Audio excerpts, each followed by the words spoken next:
out of here. Get your hands off me, Muriel. Nobody calling me bougie. Muriel, what is bougie? It means you think you're better than other people. What in the hell, bougie ass child? Oh, that clip always makes me laugh. This is Dennis New York Giants Straight Talk, powered by Online Big Blue LLC. Want to talk about the OTAs, day 2. Want to talk about Kayvon Thibodeaux and Brian Burns being carbon copies. Want to talk about Kayvon Thibodeaux and Brian Burns being carbon copies. First, let's get to all the excitement of the OTAs from the other day. All right, now it's time to move on. You know what? OTAs give something for people to talk about. Let's give them something to talk about. Let's talk about OTAs. They don't mean anything. We've seen this before. We've seen OTA warriors. We've seen the OTA heroes. We've seen people look terrible in OTAs. In May, it means nothing. The Giants are off today. The next scheduled workout will be the 23rd. Then they're off until the 28th and the 29th. Then they're off on the 30th. Back to work on the 31st. It's when we start hitting those mandatory mini camps. Do I see things that I want to see a little bit of? And I'm not totally dismissing the OTAs, but if you're going to sit there and take your expectations or rely your expectations on the seasons vis-a-vis the OTAs, we've got a lot of problems and a lot of issues, because all the Giants ever report is all the wonderful things that happen during the OTAs, which is what they're going to do. You see people, we have the offensive linemen working together. They were featuring drills, 2 players, either at center guard or guard attack, working together to block 2 defenders. Okay, that's what they should be doing. And I don't have a problem if people have gotten beat or people got knocked down to the dirt or whatever, because you know what? It's May. It's May.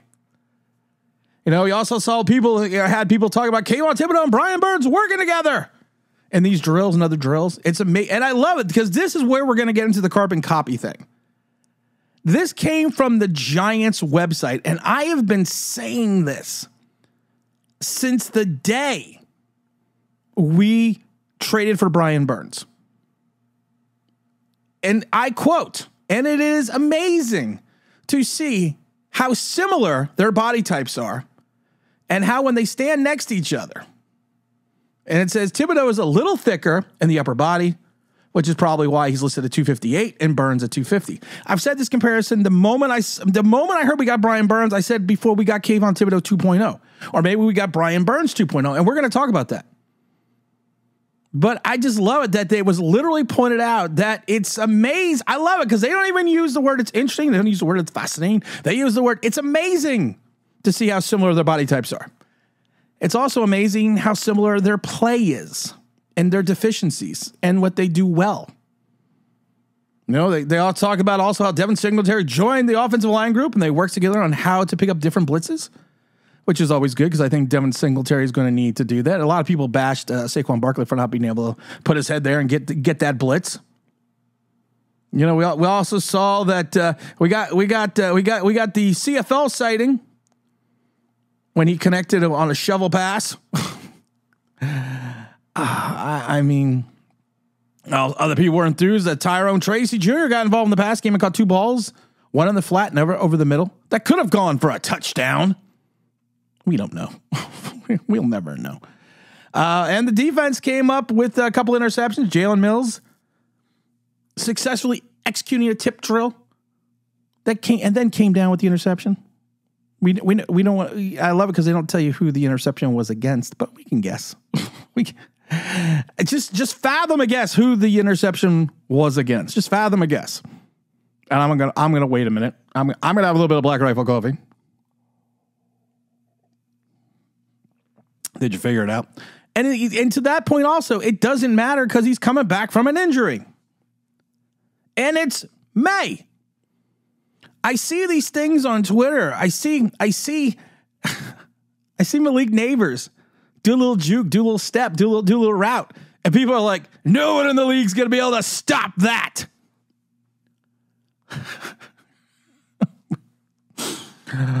Oh, my fucking head hurts. My fucking head hurts. That's like when we went up against the All Cones team. We look phenomenal. can we at least, before we have the overhype on things, can we at least get into training camp? On Sunday, and we have an official award, we are going to have the overhyped David Sills Award. And we're gonna be giving that award out. And that's more towards the fan base than the player itself. I always laugh because people, King of the almost sack. People think that's a slight against Leonard Williams. It never was. It was a slight against the fans that after that half sack first season with the Giants, how they defended him and said, well, he had 54 pressures. You know, and I asked, okay, what did those pressures equate to? Was it a completion? Was it not a completion? Did it go for a big game? Did it go for a loss? Did it go for a sack? What is it? What is the pressure equates to what? I always talked about Justin Herbert's rookie season. Justin Herbert sat there and actually had a higher completion percentage and higher passer rating under pressure. So you need to put it in context. I know we don't like putting things in context, but you need to put it in context. And for the morons on Twitter that were like, well, I'd rather have Daniel Jones over Justin Herbert. What has Justin Herbert done in this league? He's never even won a playoff game. Daniel Jones has had all these coaches and offensive coordinators. Go back to Justin Herbert's second year at Oregon and tell me how many coaches and offensive coordinators he has had since his second season at Oregon. I believe at one point in time, he had 4 different offensive coordinators in 4 consecutive years going back to Oregon. And then I love it because people are like, well, you're just saying that, but they're different situations. Oh, great balls of fire. I want to talk about the carbon copy. When we went and got Brian Burns, I said the same thing. I said, if you look at what you paid for Brian Burns, you probably paid under market value for this guy. And you probably did that because of the fact that you knew Carolina knew they weren't going to be able to pay him. And that's just what it is. I mean, that's literally what it is. You knew you weren't going to, they knew they were going to have to pay them. So they basically got the best they could in reference to compensation, which went into the Giants' favor. And I said it before, and I'm going to say it again. I'm going to say it over and over again. He is a guy that is going to come in here, and you're going to, of course, team up with Kayvon Thibodeaux. He's the pass rusher that we needed. But at the end of the day, you also basically kind of wrecked your salary cap a little bit by giving him a 5-year, $150 million deal with $87.5 million guaranteed.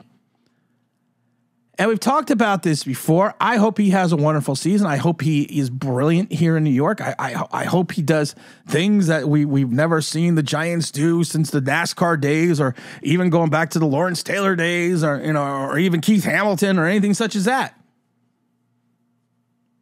The Giants ranked 26th in sacks, 28th in QB hits, and tied for 22nd for tackle for losses in 2023. And you took a look at that and you said, okay, you do need a pass rusher. You need a pass rusher that has some giddy up, that can go after and get to the quarterback. And Brian Burns was available. And Brian Burns, like I said, is a good pass rusher. You listen to people in the NFL Network, though, especially after the Giants signed the big contract, and they basically said I don't think they were trying to be mean about it, but they basically said the Giants paid $150 million for an 8-sack guy. And 8 sacks still in this league is not a terrible thing. But you have to look at the player you got compared to the player you have. And to the point, their body types almost look eerily identical. And you're going to have both these guys on probably different sides of the line. Now, more than likely, a lot of times they're going to play with their hand in the dirt. And more than likely, if you take a look at some of what their deficiencies are, they're also very similar. Kayvon Thibodeaux has a tendency to disappear, and disappear for not only plays, but games at a time. And then he'll have a big game, and then he'll disappear for 3 or 4 more games. Brian Burns does the same thing. And people are going to be like, well, you're comparing him to a bad team in Carolina. Well, Kayvon Thibodeaux was in a bad team in New York, and he still had more sacks. We've talked about this before. Last year, how many games did Brian Burns go without a sack? 1, 2, 3, 4, 5, 6, 7, 8. 8 games. He went 4 games in a row without a sack. How many times did Brian Burns have 0 or 1 solo tackle last year? 1, 2, 3, 4, 5, 6. And some of these games he played in were against, were against pretty good teams, I understand, but also some of these teams he played against were bad teams. Brian Burns has a tendency of getting moved off the play. Like Kayvon Thibodeaux. Kayvon Thibodeaux's biggest issue last year, and we talked about it, and he actually worked on it, which he went on this streak. I don't think he worked on it because we said anything, but he had a tendency, especially early in the season, to be pushed to the sidelines. He was taking his rush too wide, and he was getting pushed out to the sidelines by the tackle. And he was taking this long-ass route to get into the backfield or get to the quarterback. It wasn't until like game 3 or 4 did he start cutting it inside. Now, people have to remember, Kayvon Thibodeaux also had a point in time where he bashed the fans early in the season, told them how much he loved them in the middle of the season, which when he was playing well, then bashed again the fans at the end of the season. Because he went, 6.5 games without a sack? So there are times where Kayvon Thibodeaux and Brian Burns both get moved off the play. Both get, I'm not going to say get pushed off their assignment, because their assignment probably is to go after the quarterback, but they are being moved to the sidelines by their tackles. And then you're going to say, well, Tim, you're comparing him to his last year's season, Brian Burns. You got to compare him to his big sack season in 2022. You can't just compare him, to this one season in 2023. Okay. How many games did he have no sacks in his big sack season? 1, 2, 3, 4, 5, 6. And he didn't play the last game of the season. How many times did he have 0 or 2 solo tackles? 1, 2, 3, 4, 5, 6, 7, 8, 9, 10, 11. How many times did he have 0 tackles or just 1 solo tackle? 1, 2, 3, 4, 5. This was in his big season. This was in his big year. He's never going to get you that big amount. He's never going to get you that big amount of tackles you're looking for. He's never going to be that prolific run stopper. He's not going to be a Justin Tuck. He's not going to be an O.C. Umenyiora. Hell, when it comes to stopping the run, he's not even going to be in the Thias Kiwanuka. He is going to be a guy that goes after the running back. He's not going to be a guy that you're going to drop into coverage. He's not going to be a guy that's going to, plow through. I mean, he'll have his moments where he gets to the ball carrier. And I love it because people always point to me the 4-minute Brian Burns highlight videos. And I always say, okay, well, why don't you show me the entire game? Show me the game from snap to snap. Don't just show me the highlights. Show me everything in between. If Brian Burns is on the field for 60 plays or 50 plays, don't just show me 3 of the plays. If there's 50, show me the other 47. And I will say this with the Evan Neal. Evan Neal pointed out so succinctly, he just got stupid with the flipping burgers comment. He even said, I could have 45 snaps in a game. 43 of them are fine. I'll have 2 bad snaps, and all everyone wants to do is focus on the bad snaps. And it's kind of the same right now. Same way with with Brian Burns. Everyone wants to focus on the 3 good plays, but we don't want to look at the other 56. He played in in his big season, in his 2022 season. He played in 88% of the snaps. And he played in snap counts of 65, 57, 58, 52, 55, 68, 60, 65, 64. Here's a good example. He played in, let's see here. Let's take a game. He played almost in 100% of the snaps against Baltimore in a loss. He played in 68 snaps, 68. He had a combined 5 tackles and 1 sack. He played in another game where he played in 66 snaps, 66% of the snaps. He had no sacks and 3 tackles. He played in another game where he played in 64. He had 2 tackles and no sacks. He had another game where he played in 85% of the snaps. He had a stat line of 0, 0, 0, 0. And that was in a win against the New Orleans Saints back in 2022. Kayvon Thibodeaux has the same propensities and same tendencies. He will go through periods of times where he disappears. He will go through periods of time where he's non-existent. And my big thing is, I'm going to say it now, and I've been saying it before, the moment you guys run into a game, they run into a game where they both have no sacks and a very pedestrian stat line, everyone's going to be calling for their heads. Plain and simple. Because they're not getting paid for doing what they're, and this is what kills me. They're not getting paid to do. They're not doing what they're getting paid to do. No, Brian Burns is paid to go after the quarterback. That's what you're paying Brian Burns for. You know his deficiencies. And honestly, I think, and Kayvon Thibodeaux is not a great player against the run, but I think he plays the run better than Brian Burns. But he's also a gentleman that has a tendency at times, and yes, he will be going into his 3rd year, so we're getting a better understanding, a better feeling what we have in Kayvon Thibodeaux, but he has these propensities and tendencies to totally just disappear and disappear in big spots. In the last 6 games, he had 1 sack. His last 6 games, he had 1 sack and 9 solo tackles.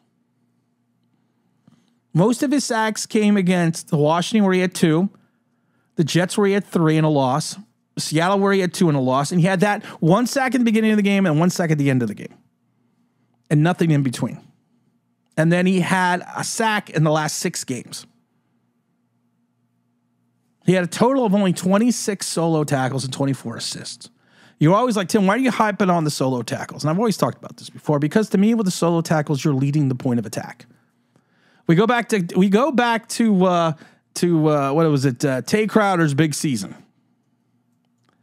And I love it because everyone talked about his huge season that he had. Tay Crowder had this big season. Tay Crowder in 2021 or was it 2020? I don't remember. The big season he had where he had over 100 tackles and this and that. But then you actually broke down what he did and how he played.